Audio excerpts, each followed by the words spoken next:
Hello, everyone. My name is Marion with DTM Real Talk Channel.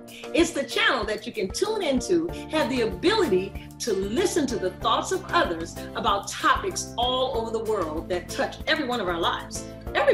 Everybody goes through basically the same thing. There is nothing new under the sun. So if you're going through, someone else has already been there. Maybe you can find hope. Maybe it's a pathway that can set you on the right road just by tuning in. So DTM Real Talk, just keeping it real. And if you like it, like us at the bottom, subscribe, and let us know just how we helped you. Just keeping it real. Nothing but love.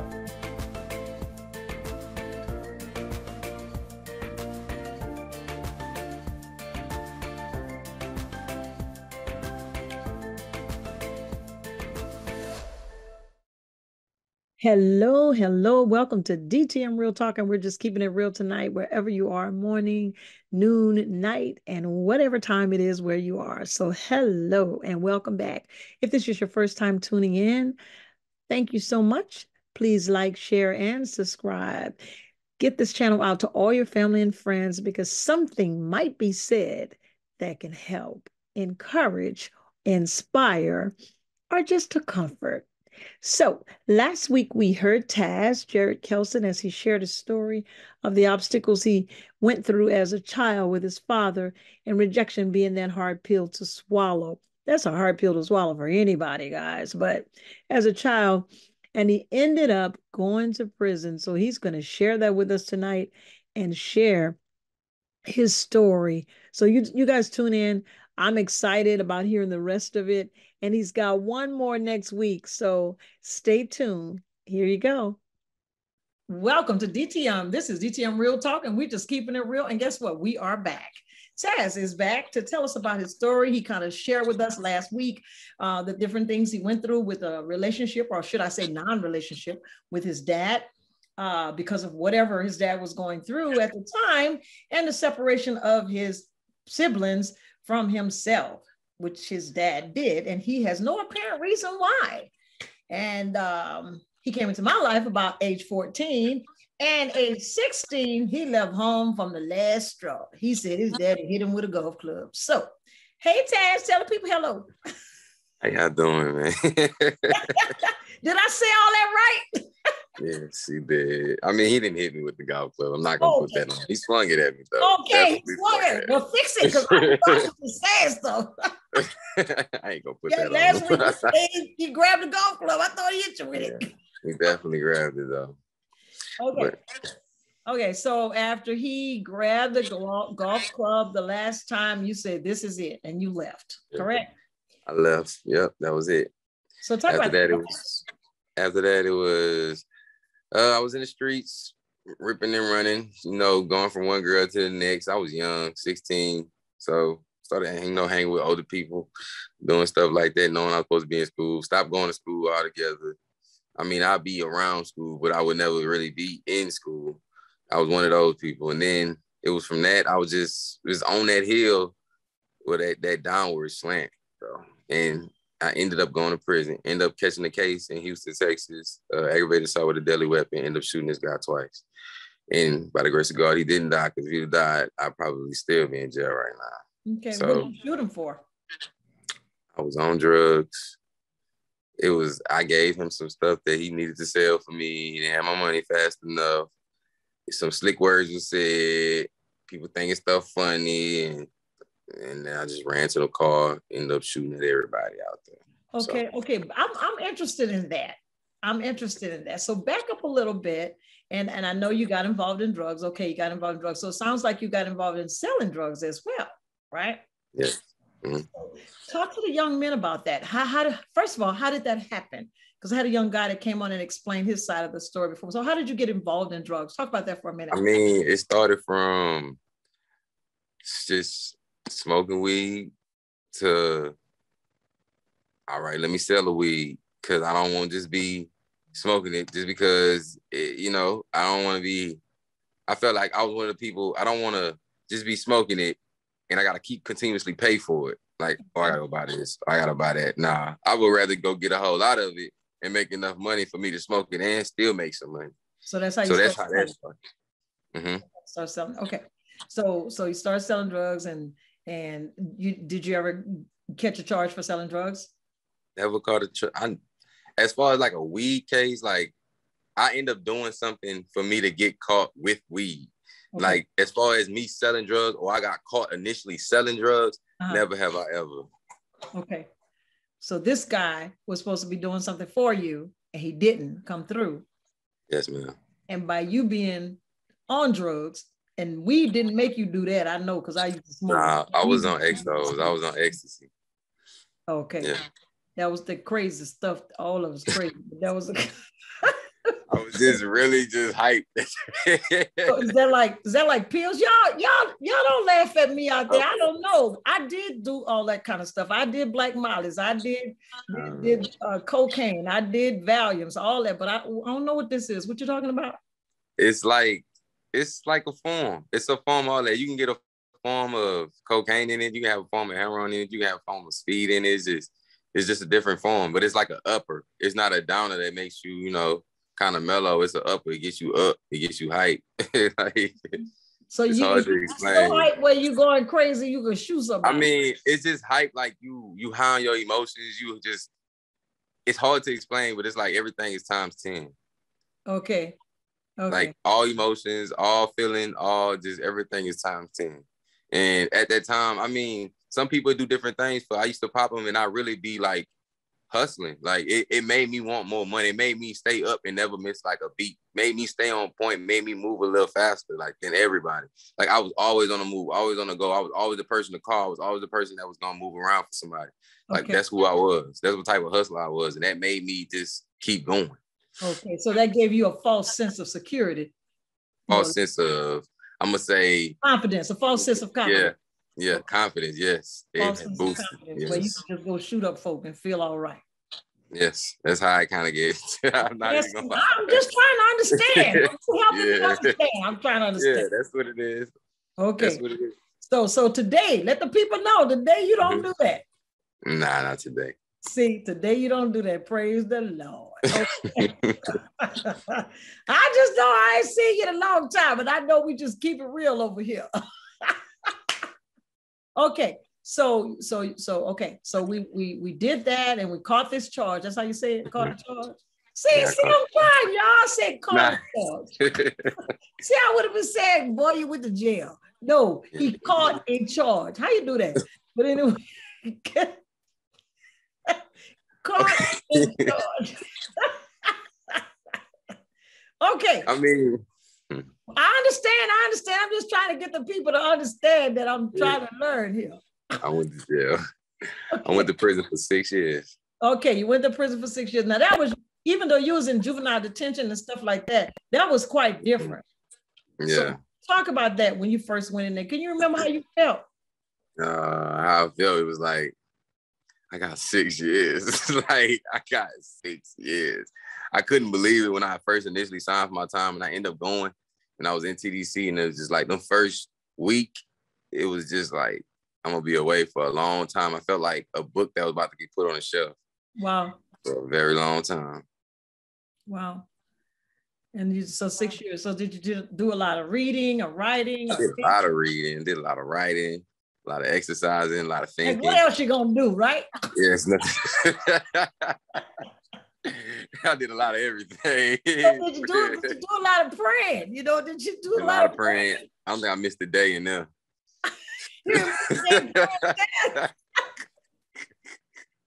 So, no, I'm glad you tell. See, because I went to jail too for one day. And when I went for one day, I went for aggravated battery. I beat this girl up.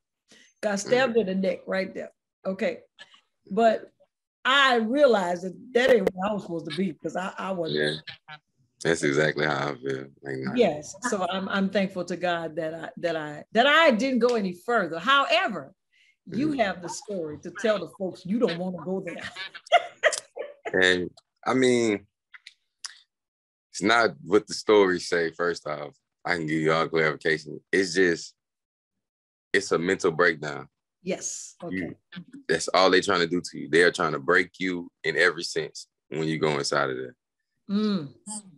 So all the stories about, oh, big gang bangers and they gonna do this, that, and the third, and this, that, don't drop the soap. Yeah, that's just people trying to scare you just to scare you. When you go inside there, they treat you like bullpit therapy. They're gonna move you around. They're gonna feed you less some days.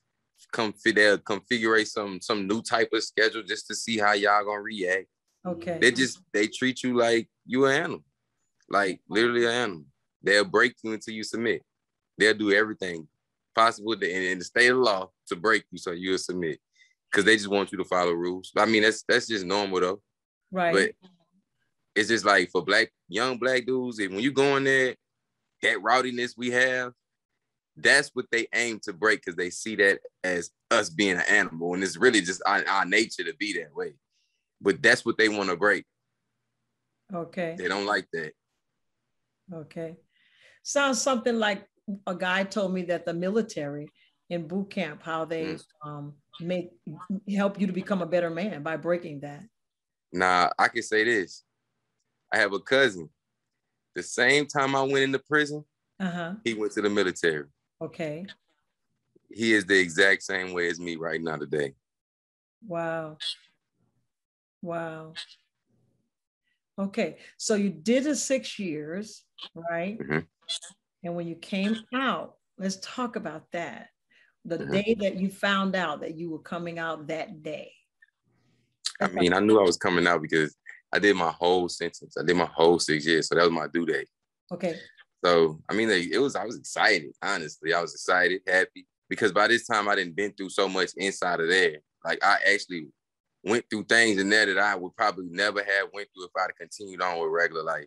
I actually hit that wall in my life to kind of like, hey, this is the epitome. This is it. This is me thinking. This is real life. Open your eye.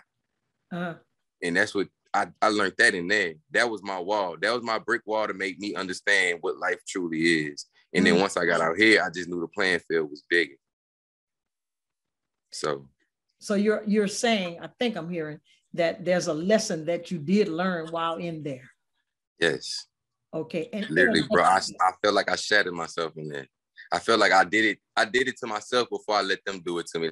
I'm not gonna say that's the way to go or anything like that, but I was one of those, I'm gonna fight anybody and everybody from day one all the way to my last day in here, and I don't care how nobody feels. But 3 years in, I got tired. 4 years in, I started feeling like this is not it for me. And that's when I really crumbled. Like I shattered in pieces. Had a moment where I feel like I really lost some of my marbles. Like I feel like I was going crazy. But I slowly but surely started putting myself back together because I knew the real world was right around the corner. That was like that hope I had. So I kept just, piecing, just trying to get it all together. And honestly, one day, it was probably like a year before I actually was supposed to get out. I just knew. I knew what life meant.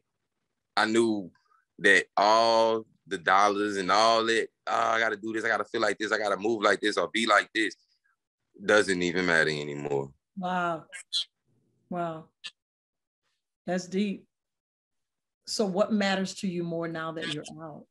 Now, honestly, it's going to sound crazy, but they use last names in there. Kelson, that's my last name. Kelson. So it always made me think, my son's son, his son after, because that's what they gonna see. They probably never see me ever again. Right. But I want that name to do better than hitting the prison system, going down the Lone Star. I want that name to mean something. So now, my goal, I have one son, and he is my purpose. Amen. And he's a beauty too. I saw him the other day. He is cute as a button. Made me feel real old.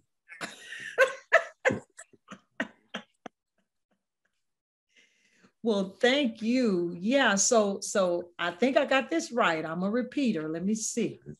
So you learned a valuable lesson in spite of the reason you went in there. Humbled yourself without them humbling you. Yes. And you were able to see that life was not made up of the life you went in there for. Yes. Is that right? Correct. Okay, I think I said that right. I'm old, but I'm trying to. I talk fast sometimes. Yeah, you was gone. I was trying to get it. So, it reminds me, that was pretty heavy what you said. It this reminds me of when coming to Christ. A lot of times, well, we all have to come the same way. And your story actually reminds me of when coming to Christ, because you have to come low. You have to be shattered. You have to be broken. You have to realize that you're a sinner. You have to realize that I'm a sinner, in other words, if I need somebody else to help me, that means I got to do what? Come low. So because I needed God to help me, I needed to believe on his son. I need to realize that I'm a sinner, not because of what I've done, had nothing to do with what I've done, because I came here like that. Because the Bible said that we come here sinners. We're all sinners. That's what the Bible says. We're all sinners. Mama, daddy, sugar, uncle, everybody. We're all sinners. And we do the payment for that sin. Sin is the separation from God. The payment for that sin is death. So when you sin, you die. You separate from God. So what I'm trying to say is that you had to come low. And once you came low, you were able to see. Am I not correct? Correct. All right. So on this side, as a sinner, when a person comes low and accepts the fact that, hey, I need help. I need somebody else to help me because I can't do this. So I'm going to humble myself and say, God, here I am. I surrender. And then God does what he does. He took our place on the cross. He sent his son to take our place on the cross. And we just have to believe that, accept that, receive that, lean on that, rest on that. And there you have it. Salvation is free to everyone that believes. And your story just kind of reminds me of that, how that, you went through, you learned a valuable lesson, you humbled yourself, now you see. Is that kind of? Yeah. Okay, I think good, didn't I? Just keeping it real. But anyway, I appreciate you coming on, sharing your story. I had to drag him to do this, y'all. He kept telling me he wasn't ready. Did y'all think he wasn't ready? I thought he was ready because we just keep it real, right? Yes, ma'am. Keeping it real. That's what I'm saying. And your son, you know what you just spoke of? You want the world to see the Kelson name, you and your son, son. That's legacy, darling. That's what that is. You want to leave a legacy. And let me encourage you to leave a legacy, a spiritual legacy, number one, an emotional and financial legacy. Leave that type of legacy. So in order to do that, you got to get you right. You understand? So you can be able to impart that into your son. Now, he's going to have his own journey. Please know that. I know. He will have his own journey. But the key to all of this is if you lay the correct foundation, he'll come back to it. That's a promise. He'll come back to it. Now, it may not look like it. Remember, I told you this when we were at the park. People come into your life for seasons, reasons, and lifetimes. Bottom line. Right. Come into your life. Now, you think about those people that have come into your life for seasons, for a little while, to fulfill something that you have probably expressed, maybe a need, maybe something. And all of a sudden, they're gone. You didn't fall out, you didn't fight, nothing. They're gone. They were only there for the season. Can you think of some of those people? Yeah, maybe one or two. And then you have people that come into your life for reasons, just reasons. That was the other one, to fulfill that need. But season is to make you come out of your comfort zone, to do something you've never done before. I'm in your life for a season. And then you have some folks that are in your life for a lifetime. They come into your life for a lifetime, they ain't going nowhere like your baby. That's your blood. That's your blood. The only way he's gonna disappear from your life is that you die, he die. That's it. He ain't going nowhere. Right. So, once again, I appreciate you and I thank you for coming on and sharing. And I'm proud of you because you got a job and getting yourself on your feet. And God is going to bless you in ways that you have not known because you're humbling yourself. And you're saying to him, hey, I surrender. So that's the key. And write your plan. Get your plan together, baby. I talked to y'all all about that. Even when you were younger, writing it down. It doesn't say how, it doesn't matter how you're going to get there. So oftentimes we talk about and we worry about how we're going to get there. No, Write it down, and then you devise a plan to get there. And don't worry about the stuff that's going to happen, because even though you went to prison for whatever you went to prison for doing something you had no business, God used it. He used that time in there. Yeah, he used that time so you can come out and talk to these young people here. So you can encourage them and let them see. Don't let them break you. Break yourself. Yeah. Break yourself. Go on and humble yourself. Everybody got to humble you. Go on and humble yourself. Don't let nobody beat the crap out you. You beat the crap out yourself. Right? That's all it takes. You know, so I'm encouraged once again, and you be encouraged. God bless you. And I love you. And guess what? I'll be here for you. As long as the Lord let me be here, I'm here. And this is DTM Real Talk. And we just doing what? Keeping it real. Keeping it real. See y'all next time.